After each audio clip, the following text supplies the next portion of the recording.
अच्छा, तो हमने पॉलिनॉमियल्स को जमा, तफरीक और ज़र्ब करना तो देख लिया है। अब बारी है आखिरी कदम की, और सच पूछें तो ये सबसे दिलचस्प है, यानी तकसीम। ये ना बिल्कुल एक पजल की तरह है, बस हमें इसके उसूलों को आराम से तरतीब से समझना है। तो सवाल ये है कि अलजेब्रा में तकसीम का ये पजल आखिर हल कैसे होता है। चलें इसे कदम ब कदम एक एक करके सीखते हैं। सबसे पहले बात करते हैं अलजेब्रा में शेयरिंग के आइडिया की। अच्छा, ज़रा इस मिसाल को देखें। यहाँ हम एक पॉलिनॉमियल को एक छोटी सी टर्म से तकसीम कर रहे हैं। मतलब हम ये जानना चाह रहे हैं कि 3x इस पूरी एक्सप्रेशन में कितनी बार बराबर बराबर फिट हो सकता है। देखें, तकसीम का मतलब तो सीधा सा है, चीज़ों को बराबर हिस्सों में बांटना, है ना?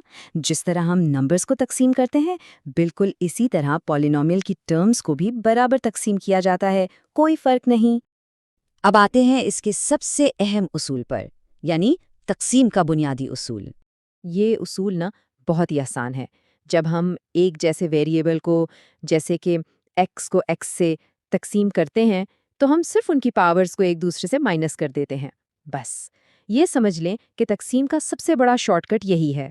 चलें, इसकी एक छोटी सी मिसाल देखते हैं। फ़र्ज़ करें हमें x की पावर 5 को x की पावर 2 से तकसीम करना है। तो हम क्या करेंगे? हम सिर्फ उनकी पावर्स को माइनस कर देंगे, यानी 5 में से 2 निकाल देंगे। तो जवाब क्या आया? x की पावर 3। देखा, ये बस इतना ही आसान है। ठीक है, अब देखते हैं कि एक टर्म से कैसे तकसीम किया जाता है। यानी जब हम एक पूरे पॉलिनॉमियल को सिर्फ एक टर्म से डिवाइड करते हैं।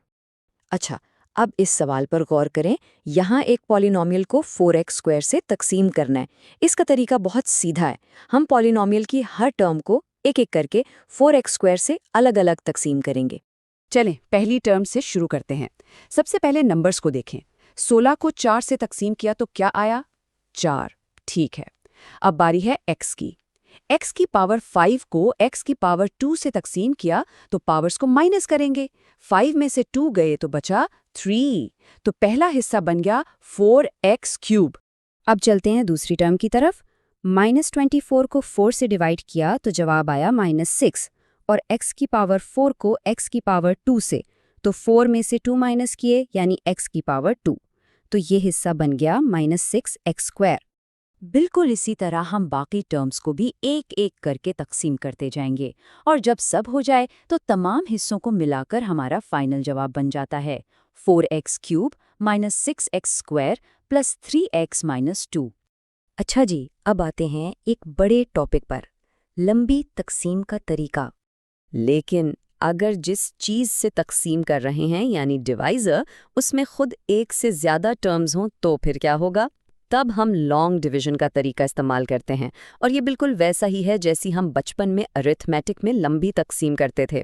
जिस पॉलिनॉमियल को तकसीम करना है यानी डिविडेंड, वो ब्रैकेट के अंदर आता है, और जिससे तकसीम करना है यानी डिवाइज़र, वो बाहर। इसका पहला और सबसे ज़रूरी कदम ये है कि डिविडेंड की पहली टर्म को डिवाइज़र की पहली टर्म से तकसीम करें। जैसे यहाँ 6x4 को 3x² से तकसीम किया तो हमें मिला 2x²। ये हमारे जवाब यानी कोशेंट का पहला हिस्सा है। ठीक है, अब दूसरे कदम में क्या करना है?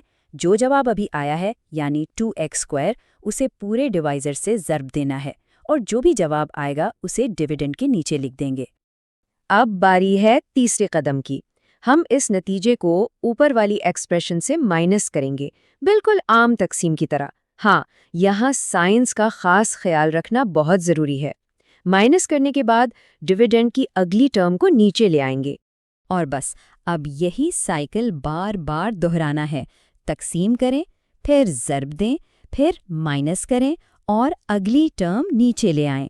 ये सिलसिला तब तक चलता रहेगा जब तक तकसीम पूरी ना हो जाए। अब बात करते हैं उस चीज़ की जो कभी कभी बच जाती है, यानी रिमाइंडर की।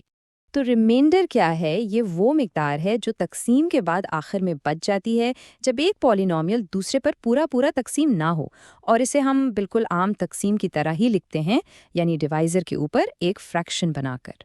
और इसके साथ ही पॉलिनॉमियल ऑपरेशंस का हमारा ये सफ़र मुकम्मल होता है। तो देखें, पॉलिनॉमियल की तरतीब, जमा, तफरीक, ज़र्ब और अब तकसीम, ये सारी बुनियादी बातें अब हमने सीख ली हैं और ये रियाजी में आगे बढ़ने के लिए एक बहुत ही अहम बुनियाद है। तो अब क्या करना है? अपनी किताब खोलें, तक़सीम की कुछ मिसालें देखें और उन्हें खुद हल करने की कोशिश करें। याद रखें, जितना प्रैक्टिस करेंगे उतना ही एतमाद बढ़ेगा और फिर आहिस्ता आहिस्ता ये सब कुछ बहुत आसान लगने लगेगा।